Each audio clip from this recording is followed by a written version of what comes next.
A palavra do Senhor? Abra sua Bíblia no Evangelho de Jesus segundo João.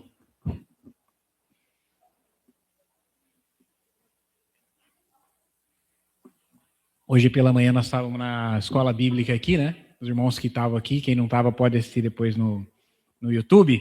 Eu fico pensando no Zwinglio, né? No sorteio do Dia da Família. Deixa ele bravo, lá no túmulo, lá no céu ele vai perdoar a gente. Vamos lá então, irmãos, João capítulo 3. Hoje nós vamos encerrar o capítulo 3 do Evangelho de João, vamos ler os versículos 31 a 36.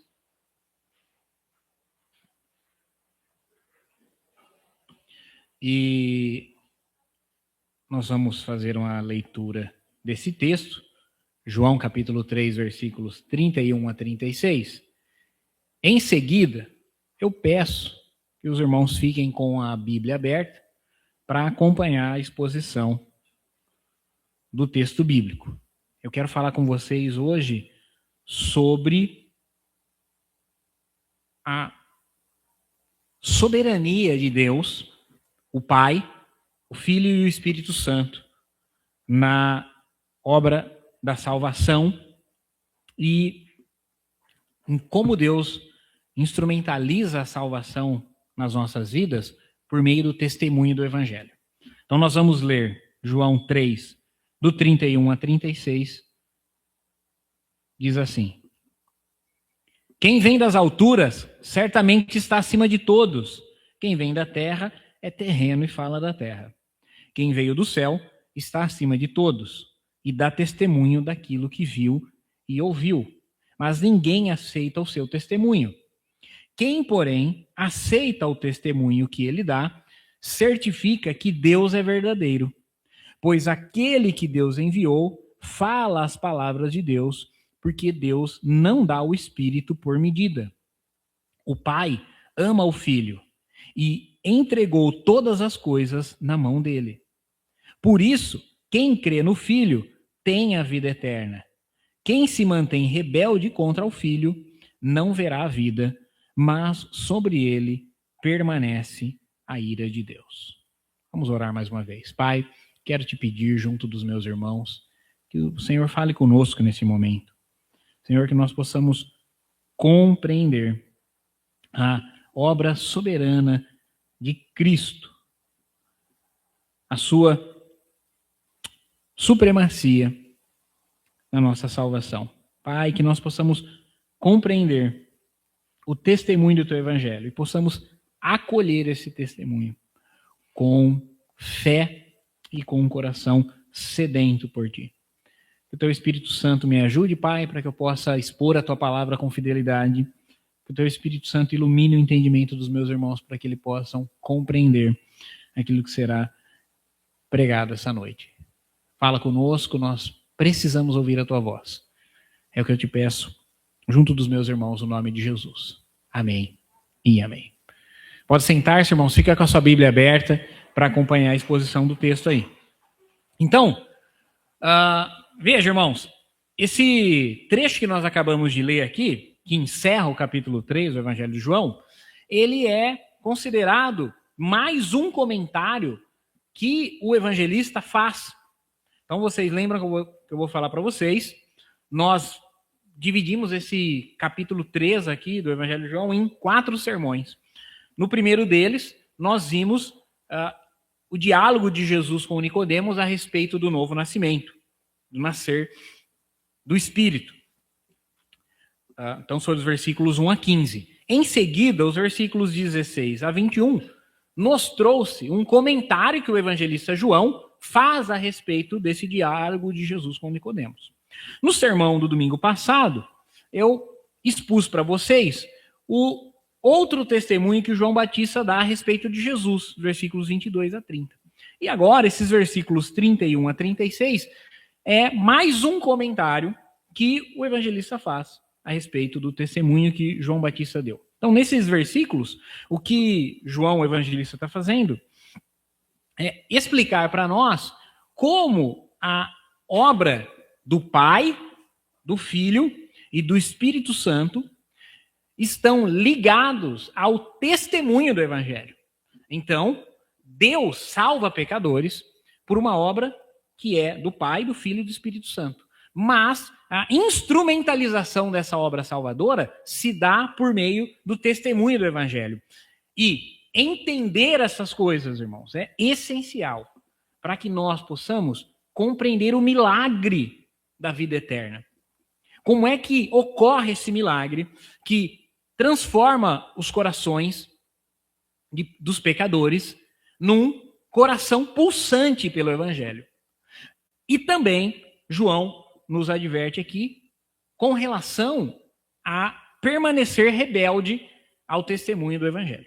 Então, eu quero olhar com vocês essas duas coisas. Primeiro, a soberania de Deus em instrumentalizar, por meio do testemunho do Evangelho, a salvação do pecador. E quando eu falo Deus, estou me referindo ao Pai, ao Filho e ao Espírito Santo. E também quero falar da responsabilidade que nós temos de acolher o testemunho do Evangelho, porque recusá-lo é grave demais. Então, a primeira coisa, nos versículos 31 e na primeira parte do versículo 32, nós chamamos 32a aí, nós temos o comentário que João faz a respeito da superioridade de Cristo. Então, o evangelista começa estabelecendo aqui para nós a superioridade de Cristo acima de qualquer outro profeta enviado por Deus anteriormente, inclusive João Batista. Ele diz assim: quem vem das alturas certamente está acima de todos. Ou seja, Jesus é superior a Moisés. Jesus é superior aos profetas do Antigo Testamento. Jesus é superior, inclusive, a João Batista. Porque quem vem da terra é terreno e fala da terra. Então, Jesus é superior a todos os profetas antigos, é superior inclusive, a João Batista, e talvez você esteja se perguntando assim, mas por que o pastor está mencionando exclusivamente João Batista? Especificamente João Batista, é porque o sermão que eu compartilhei com vocês na semana passada, os versículos 22 a 30, foi justamente quando os discípulos de João Batista demonstraram um certo ciúmes pelo crescimento do ministério público de Jesus, e eles tinham medo que o ministério de Jesus ofuscasse o ministério do seu mestre. E a resposta de João Batista é o seguinte: ele é o noivo, eu sou o amigo do noivo, convém que ele cresça e que eu diminua. Por isso, no comentário, João vai dizer que aquele que vem das alturas, Jesus, é maior do que todos. O que é terreno fala das coisas terrenas. Isso se aplica a Moisés, aos profetas e, obviamente, ao próprio João Batista. E ele diz que os outros, por serem terrenos, tinham uma mensagem da parte de Deus, mas a mensagem deles estavam sujeitas a limitações. Agora, Jesus traz a mensagem final e definitiva da parte de Deus. Na carta aos Hebreus, no capítulo 1, o autor aos Hebreus começa dizendo que Deus falou antigamente de muitas maneiras aos pais pelos profetas, mas a nós falou-nos recentemente ou ultimamente por meio do Filho, a quem constituiu o Senhor sobre tudo. Então, a carta aos Hebreus começa com essa afirmação da superioridade da mensagem de Cristo. Irmãos, a mensagem de Jesus contida nos Evangelhos e no Novo Testamento é a mensagem final e definitiva de Deus para nós. Por quê? Porque Jesus veio do alto, do trono de Deus. Então ele vem trazer a mensagem definitiva. O seu testemunho, ele vai dizer na parte A do versículo 32, é a respeito do que ele viu e ouviu. Aqui não é muito fácil de nós estabelecermos se João está se referindo ao seu testemunha direta do ensino de Jesus, daquilo que ele viu e ouviu, até porque na primeira carta de João, capítulo 1, coloca aí para nós, Mateus, para facilitar aqui.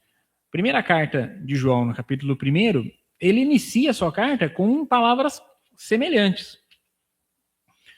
Pode ficar com o texto de João 3 aberto aí, o Mateus vai colocar a Ana vai colocar para nós aqui. 1 João, capítulo 1. Olha que ele fala assim: o que era desde o princípio, o que ouvimos E o que vimos com os nossos próprios olhos, o que contemplamos e as nossas mãos apalparam a respeito do verbo da vida. Versículo 2. E a vida se manifestou, e nós a vimos, e dela damos testemunhos, e anunciamos a vocês a vida eterna, que estava com o Pai, e nos foi manifestada. Então veja, João começa a sua primeira carta também falando que aquilo que ele vai transmitir às igrejas é o testemunho do que ele viu e ouviu. Não é especulação, é testemunho real. Então aqui não é fácil de nós definirmos se João está falando do seu testemunho, mas dá a entender pelo contexto que é o testemunho de Jesus. Então Jesus veio do alto e ele viu e ouviu no alto coisas da eternidade. Então o seu testemunho é daquilo que ele viu e ouviu. É uma possibilidade que João esteja tratando de si mesmo, mas é também uma boa possibilidade que ele esteja tratando de Jesus. Então veja, Jesus traz um testemunho final. Isso tem uma aplicação importante aqui para nós, irmãos. Nós cremos na atualidade dos dons. Alguém pode, eventualmente, dizer que nós, batistas, não cremos na atualidade dos dons, e isso não é verdade. Nós cremos na atualidade dos dons. Todos os dons? Todos os dons. Não há nenhum dom que tenha cessado nesse tempo. Nós cremos que os dons cessarão na vinda de Cristo. Eles não serão mais necessários. Mas hoje, os dons são necessários para a edificação do corpo. Porém, nós rejeitamos que os dons espirituais tragam consigo nova revelação. Tá? A revelação cessou. Cessou quando? Cessou quando o último apóstolo morreu. Porque tudo que nós temos da mensagem de Jesus é precisamente aquilo que os apóstolos registraram no Novo Testamento. Apóstolos ou os discípulos dos apóstolos. Nós temos algumas exceções, né? Por exemplo, o livro de Atos e o Evangelho de Lucas. Lucas não era apóstolo, ele escreveu tanto um quanto o outro, mas Lucas escreveu porque ele trabalhou em companhia do apóstolo Paulo. Então, a autoridade apostólica dos escritos de Lucas está em Paulo. João Marcos, que é também um autor do Novo Testamento, o autor do Evangelho de Marcos, ele também não era apóstolo, mas ele ele trabalhou com Pedro. Então, os escritos de Marcos sempre foram considerados na história da igreja como as memórias de Pedro. Então, a autoridade dos escritos do Novo Testamento reside na autoridade apostólica. E aquilo que esses homens escreveram para nós é justamente aquilo que Jesus deixou para eles ao longo daqueles 3 anos de ministério público. E é o que nós temos. E nós cremos que isso é suficiente para nós. Então, sim, nós cremos na continuidade e na operosidade atual dos dons, mas nós não cremos que haja hoje nova revelação. A revelação final e cabal, conforme Hebreus capítulo 1, versículo 1, foi a mensagem de Jesus, que é o que os apóstolos deixaram contido no Novo Testamento. Beleza? Então, veja. É verdade também, irmãos, que nós também acolhemos como palavra de Deus e como revelação o Antigo Testamento. Aqueles profetas falaram, sim, inspirados por Deus, movidos pelo Espírito Santo. Acontece que Jesus é mais do que um profeta. Moisés foi um profeta, um servo fiel, como a Escritura vai dizer. Davi também foi profeta. Nós lemos os Salmos, né? Boa parte dos Salmos são atribuídos a Davi. Assim como outros profetas cujos livros levam seus nomes, Isaías, Daniel e os outros. Mas esses homens eram profetas. Jesus foi mais do que um profeta. Ele é o próprio Deus encarnado. Jesus não apenas falou a palavra de Deus, ele próprio é a palavra de Deus que se fez carne e habitou entre nós, como o próprio João inicia o seu evangelho falando. Então, o que nós temos registrados aqui no Novo Testamento é aquilo que os seus discípulos ouviram diretamente dele e o que eles transmitiram para aquelas primeiras igrejas. Seja nos evangelhos, seja no livro dos Atos dos Apóstolos, sejam nas cartas ou no Apocalipse. Se eu quero saber o que Jesus fez e ensinou, que interessa para nós, é aquilo que está no Novo Testamento. Por isso, irmãos, nós, cristãos, especialmente cristãos evangélicos, temos a Bíblia como algo tão importante?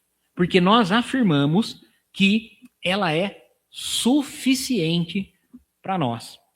Mateus, a Ana, né? A Ana está no PC aí, vai colocar para nós 1 Timóteo capítulo 3, versículo 15. 2 Timóteo 3,15. 2 Timóteo 3,15. Até o versículo 17. Paulo está escrevendo assim para Timóteo: o que desde a infância você conhece as sagradas letras, ou seja, a escritura, que podem torná-lo sábio para a salvação pela fé em Cristo Jesus. Toda a escritura é inspirada por Deus e útil para o ensino, para a repreensão, para a correção e para educação na justiça, a fim de que o servo de Deus seja perfeito e perfeitamente habilitado para toda boa obra. Então, Paulo está exortando Timóteo a que confie nas sagradas letras, nas sagradas escrituras, que ele conhece desde a infância. Ele foi ensinado pela avó dele e pela mãe dele, né? A Eunice e a Loide.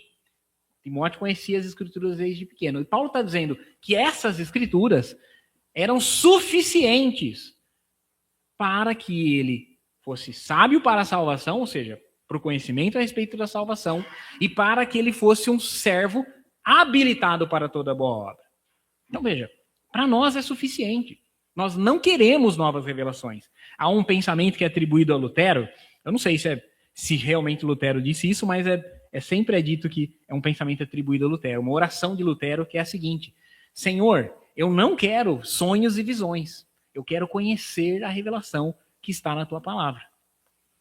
Então, Deus pode falar por meio de sonhos? Deus pode, porque ele é Deus. Quem é o pastor Tiago para limitar o agir de Deus? Deus pode falar por visões? Ele pode, porque ele é Deus. Mas, o que Paulo está escrevendo para Timóteo? Que é para ele buscar sonhos e visões?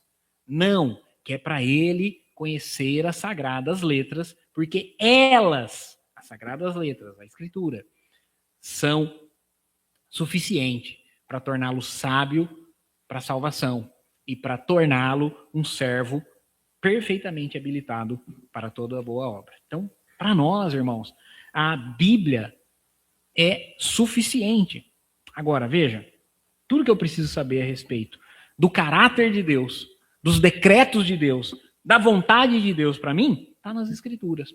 Nós dizemos que há duas vontades de Deus, tá? A vontade revelada, aquilo que ele disse, e a verdade obscôndida, ou a verdade escondida. A maioria das pessoas está interessada em saber a verdade obscôndida de Deus. Né? E isso aqui, ele não vai revelar.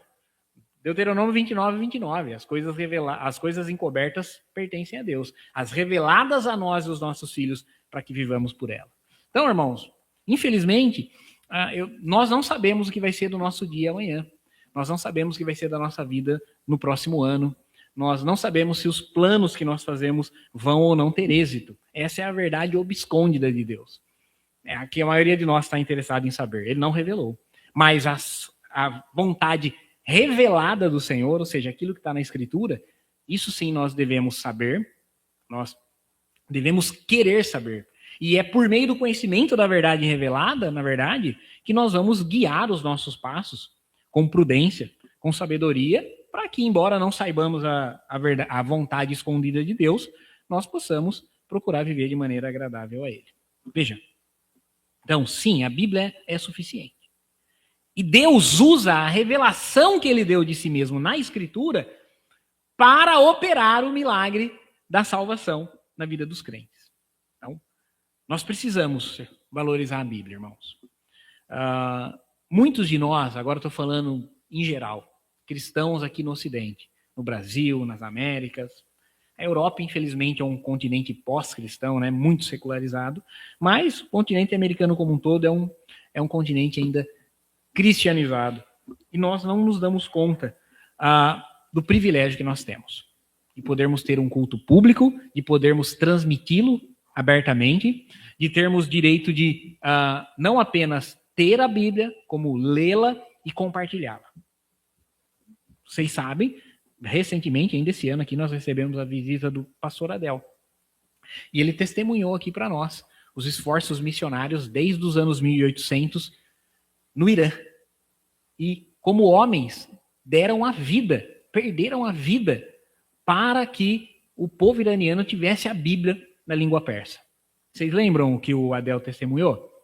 Que o primeiro missionário que traduziu a Bíblia para o persa, ele terminou o seu ministério, encerrou o seu ministério, ele inclusive perdeu seus filhos, né, mortos, né, lá no Irã, mas ele terminou seu ministério e quantas conversões houveram? Nenhuma. Mas ele traduziu a Bíblia para o persa. E hoje há milhares, talvez milhões de cristãos no Irã. Então, aquele primeiro missionário que traduziu a Bíblia para o persa, durante o trabalho dele em vida, nenhum iraniano se converteu. Mas hoje, o povo do Irã tem a Bíblia na sua língua e hoje há milhões, milhares, talvez milhões de cristãos, não só lá no Irã, como iranianos no mundo, que podem conhecer a palavra do Senhor por meio daquele trabalho daqueles missionários lá no início. Então, nós, irmãos, nós temos a Bíblia. E quantos de nós a lê diariamente? Eu talvez me sinto motivado a acreditar que nós aqui lemos a Bíblia diariamente, que vocês estão acompanhando o plano de leitura comigo ou outro plano de leitura que vocês têm feito. Mas quantos crentes, e eu espero que nenhum de nós aqui no nosso meio, só pegam esse livro no domingo, no momento de se dirigir ao culto. Isso é também para nós uma advertência quanto à responsabilidade que nós temos. Nós temos sim o privilégio de ter a Bíblia na nossa língua e de termos liberdade de conhecê-la, mas nós também temos uma grande responsabilidade, porque como o próprio Senhor Jesus disse, a quem mais é dado, mais é cobrado. Não pense que você e eu vamos chegar diante do tribunal de Cristo no último dia com o mesmo nível de responsabilidade que um cristão iraniano. Não pense. Mais uma vez, vou citar aqui, né? Eu falo sempre as mesmas coisas, mas falo que é para vocês gravarem. Um dia vocês vão estar conversando entre vocês e falar assim, o pastor sempre fala do Piper, né? Deus permitiu que eu e você tivéssemos, sei lá, Instagram, Twitter, que agora é o X, e qualquer outra coisa desse tipo, para que no dia do juízo, no meu caso é YouTube, tá? Eu só tenho YouTube, para que no dia do juízo eu não me atreva a dizer para Deus que eu não li e não orei porque eu não tive tempo. Porque vão estar lá a quantidade de horas que eu fiquei no YouTube. E você no Instagram, ou no Twitter, ou seja lá a rede social que você usa. Tá? Então não pense, meus irmãos, que esse privilégio que nós temos não representa também uma maior responsabilidade diante de Deus. É isso que Jesus quis dizer quando ele disse, a quem mais é dado, mais é cobrado. Então nós teremos que dar conta diante de Deus a respeito do que é que nós fizemos em relação ao conhecimento que nós temos do Evangelho. Isso me leva para o segundo ponto, que é o testemunho de Deus como o selo da salvação. Se eu tenho acesso à revelação de Deus contida na Escritura, e Deus usa essa revelação para operar o milagre de salvação em mim, então o testemunho do Evangelho se torna, na minha vida, o selo desse milagre da salvação. Então, o versículo 32, a parte B, e o versículo 33, João está falando a respeito disso. Ele segue dizendo que, na verdade, são poucos aqueles que aceitam o testemunho do Evangelho. E quando ele diz, ninguém aceita o seu testemunho, nós não podemos tomar isso como absoluto, né? Porque logo em seguida ele vai dizer o que acontece com os que aceitam.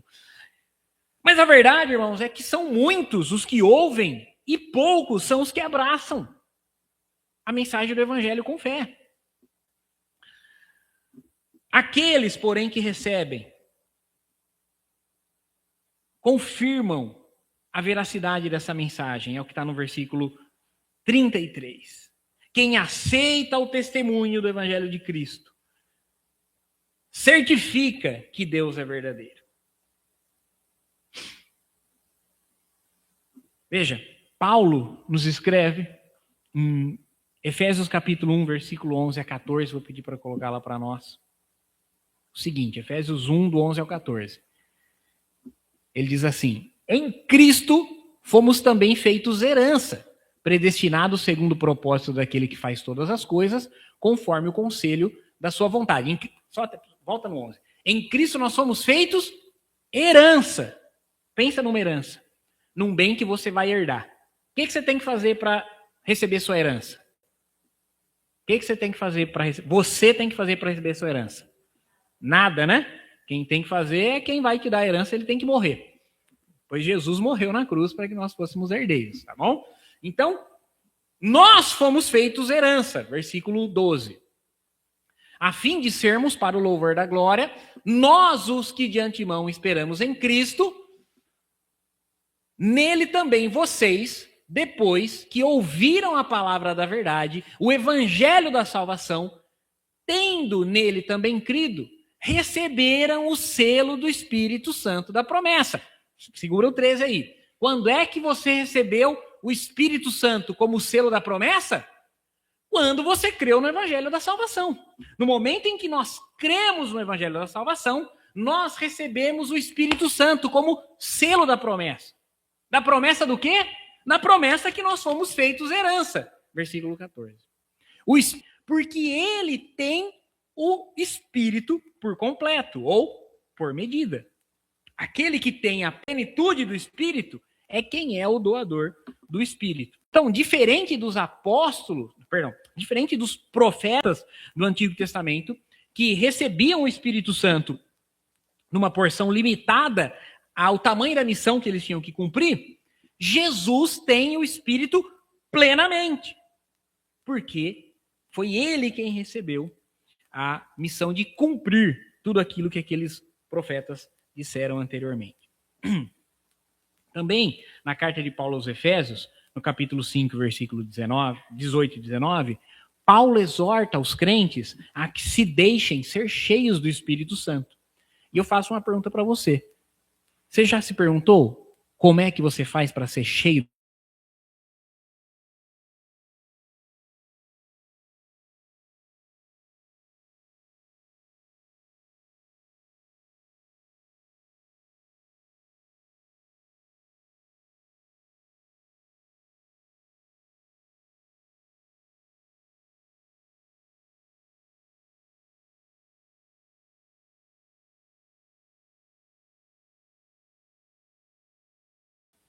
Então, para que meus lábios possam transbordar palavras espirituais, como o próprio Senhor Jesus disse, a boca fala do que o coração está cheio, para que meus lábios transbordem palavras espirituais, o meu coração precisa estar cheio dessas mesmas palavras. O que eu quero mostrar para vocês aqui, meus irmãos, é aquilo que o salmista disse no Salmo 119, versículo 11. Guardo a tua palavra no meu coração, para não pecar contra ti. Então, um coração cheio da palavra produz uma vida cheia do Espírito. O fruto de uma vida cheia do Espírito é o resultado de um coração que transborda o testemunho do Evangelho. O que motivou tudo isso? Por que Deus fez tudo isso? Versículo 35 diz: o Pai ama o Filho e entregou todas as coisas na mão dele. O que motiva isso são duas coisas. Primeiro, o amor de Deus. E segundo, a soberania de Cristo. Por quê? E aí, o versículo 35 retoma, né, o amor de Deus, o versículo 16. Porque Deus amou, é que ele entregou o seu Filho. E o Filho é o único que tem o poder de doar o Espírito Santo àqueles que creem. Deus não fez isso porque ele era obrigado a fazer. Deus não fez isso porque nós merecíamos que ele fizesse. A única motivação para que Deus tenha enviado o seu Filho ao mundo como Salvador da humanidade foi o amor que Deus dispensou àqueles que estavam perdidos, entre os quais estavam vocês e eu, meus irmãos. Então, o amor do Pai o fez enviar Jesus para ser o Salvador do mundo. O amor do Pai o fez entregar o seu Filho para morrer pelos nossos pecados. O amor do Pai o fez nos selar com o Espírito Santo quando nós acolhemos o testemunho do Evangelho. E é também o amor do mesmo Pai que precisa nos animar agora para que nós sejamos testemunhas. Se nós recebemos o testemunho do Evangelho, nós agora precisamos dar testemunho dessa mensagem. Porque lá fora há perdidos. Lá nas nossas casas há perdidos. No nosso trabalho há perdidos. E nós precisamos, como nós recebemos o testemunho do Evangelho, compartilhar o testemunho do Evangelho, a fim de que eles possam saber o que Deus fez por nós. O versículo 36 encerra dizendo: por isso, ou seja, por isso tudo, porque Jesus é superior porque veio do céu, porque ele dá testemunho verdadeiro de Deus e porque ele tem o Espírito por medida, por isso, quem crê no Filho tem a vida eterna. Quero primeiro pensar nessa primeira afirmação, né? Ou seja, por causa da autenticidade da mensagem do Evangelho, quem crê no Filho de Deus tem a vida eterna. Eu quero um destaque aqui no tempo verbal do que João está falando.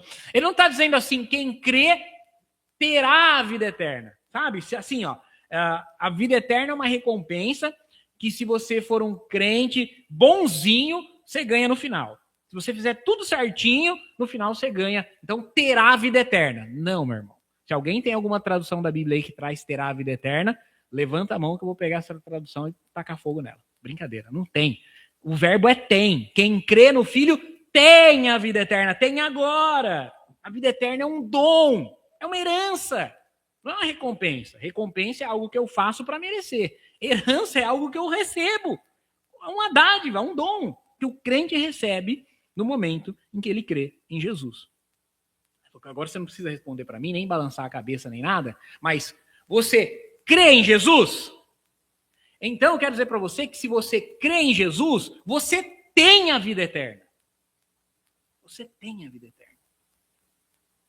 E veja, é justamente esse dom da vida eterna que nos capacita a viver de acordo com a vontade de Deus. Então, a santificação também se dá por meio da palavra. João 17:17, na oração sacerdotal, Jesus ora ao Pai pelas nossas vidas, dizendo: Pai, santifica-os na verdade. A tua palavra é a verdade. Então, sim, eu recebi a salvação, eu recebi a vida eterna no momento em que eu acolhi o testemunho do Evangelho como verdadeiro. E agora, porque eu amo o testemunho da palavra de Deus, porque eu sigo a exortação de Paulo a Timóteo e eu procuro perseverar na palavra de Deus, Deus, por meio da sua palavra, opera a santificação, essa obra progressiva que vai me levar, junto com vocês, até a glorificação. Agora, e quanto àqueles que não aceitam o testemunho do Evangelho, meus irmãos? O que acontece com os que rejeitam a Cristo? O texto encerra dizendo: aqueles que se mantêm rebelde contra o Filho, aquele que se mantém rebelde contra o Filho, não verá a vida, mas sobre ele permanece a ira de Deus. Então veja, para os descrentes, João chama aqui de rebeldes, não há uma terceira opção. A ira de Deus permanece sobre eles, porque eles já estão condenados por não crerem no Filho de Deus, é o que João diz para nós no versículo 18. Veja, irmãos, não há nenhuma injustiça da parte de Deus aqui. Deus não dará para eles nada que eles não mereçam. Tá? Cada pessoa terá que comparecer, se apresentar diante de Deus e prestar conta de tudo que fez. Inclusive nós. A diferença entre aqueles que têm a vida eterna e aqueles sobre quem permanece a ira de Deus é como cada um acolheu o testemunho que Deus deu através de Jesus. Aqueles que abraçam o testemunho do Evangelho com fé têm a vida eterna. Sobre eles está o Espírito Santo, como selo e penhor da salvação. Agora, sobre aqueles que rejeitam o Evangelho, eles permanecem. Eles não são postos debaixo da ira de Deus. Esse também é um detalhe importante. Né? Sobre eles permanece a ira de Deus. Eles não são postos debaixo da ira de Deus. Né? Eles estavam num lugar neutro, eles rejeitaram o Evangelho e foram para debaixo da ira de Deus. Não. Nós nascemos pecadores. Todos nós somos pecadores. Todos nós merecemos, por natureza, a ira de Deus. Então, quando nós acolhemos o testemunho do Evangelho como verdadeiro, na verdade nós somos resgatados, nós somos tirados da ira de Deus e acolhidos do amor de Deus. Mas quando uma pessoa rejeita o testemunho do Evangelho, ela permanece na ira em que ela já está, porque não aceitou o Evangelho. Veja, meus irmãos, hoje nós temos o privilégio de ouvir o testemunho do Evangelho, mas isso é também para nós uma responsabilidade. Jesus disse uma parábola e ensinou o seguinte: aquele servo que não conheceu a vontade do seu senhor e fez coisas reprováveis, receberá poucos açoites. Aquele, porém, que conheceu a vontade do senhor e fez coisas reprováveis, receberá muitos açoites, porque a quem mais é dado, mais é cobrado. Veja, eu espero que diante da verdade do Evangelho, meus irmãos, você se arrependa dos seus pecados. Diante do testemunho de Jesus, você creia no Evangelho. Eu espero que diante do testemunho que Jesus dá, você acolha, abrace esse testemunho como verdadeiro e receba a vida eterna. Porque é gravíssimo conhecer esse testemunho e endurecer o seu coração. É gravíssimo conhecer o testemunho e rejeitá-lo. Eu quero que você creia no Evangelho e quero que, por meio do Evangelho, você tenha segurança em Cristo. Você não é perfeito. Eu não sou perfeito. Nós não somos pessoas impecáveis. Nós somos pessoas falíveis. Mas nós somos encorajados por essa verdade a perseverar. Por essa verdade, nós somos encorajados a buscar santificação. Porque a mesma palavra que nos deu vida eterna quando nós a abraçamos pela primeira vez é a palavra que nos santificará dia após dia, nos aperfeiçoará, até que na vinda de Cristo, então, aí sim, seremos todos perfeitos. Eu também quero te encorajar a mais uma coisa, meus irmãos. Se o seu coração está cheio da palavra e, portanto, a sua vida está cheia do Espírito Santo, eu creio e eu espero que essa vida no Espírito transborde. Eu vou falar a respeito disso no capítulo 4, no próximo sermão. Vou falar a respeito disso no capítulo 4 de João. Mas eu espero que a sua vida, o seu coração cheio da palavra e a sua vida cheia do Espírito transborde em testemunho. E que você possa também testemunhar o Evangelho lá fora. Quero orar com você para que Deus possa aplicar essa verdade aos nossos corações. Para que nós estejamos seguros da nossa salvação eterna em Cristo. E para que nós possamos estar comprometidos com o testemunho do Evangelho lá fora. Feche seus olhos. Curva a sua cabeça. Eu quero orar com vocês. Pai, te agradeço, Senhor. Te agradeço pela tua palavra. E te agradeço, Senhor, porque ela nos mostra a segurança que nós podemos ter em Cristo. Senhor, eu quero te pedir que, diante dessa promessa tão firme, nós venhamos nos sentir motivados a nos santificar cada dia pela tua palavra. Porque nós temos certeza da nossa salvação. Nós venhamos nos sentir encorajados a viver de maneira coerente com essa vida que nós professamos ter. Pai, que a certeza do Espírito Santo como selo e penhor da nossa salvação seja para nós um estímulo para procurarmos uma vida que evidencie o Espírito Santo em nós. Eu quero te pedir, Pai, pela vida de cada um dos meus irmãos aqui essa noite, que o Senhor aplique essa palavra à vida deles, que eles possam viver essa realidade na casa deles, que eles possam experimentar os efeitos do Evangelho em suas vidas, que eles possam, cada dia, ser santificados pela tua palavra, que eles venham desejar conhecer a tua palavra, ler cada dia as Escrituras, conhecer o testemunho de Jesus. Meu Deus, que a vida deles, o coração deles, seja tão cheio da tua palavra, que os lábios deles transbordem o testemunho de Cristo. que a boca deles fale aquilo que enche o coração deles.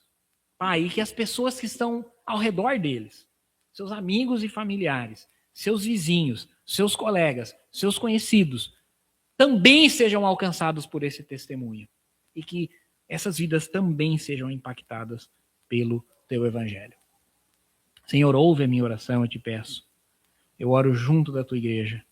Nós oramos nos méritos e no nome do teu Filho Jesus Cristo. Amém e amém. Se coloque em pé, meus irmãos.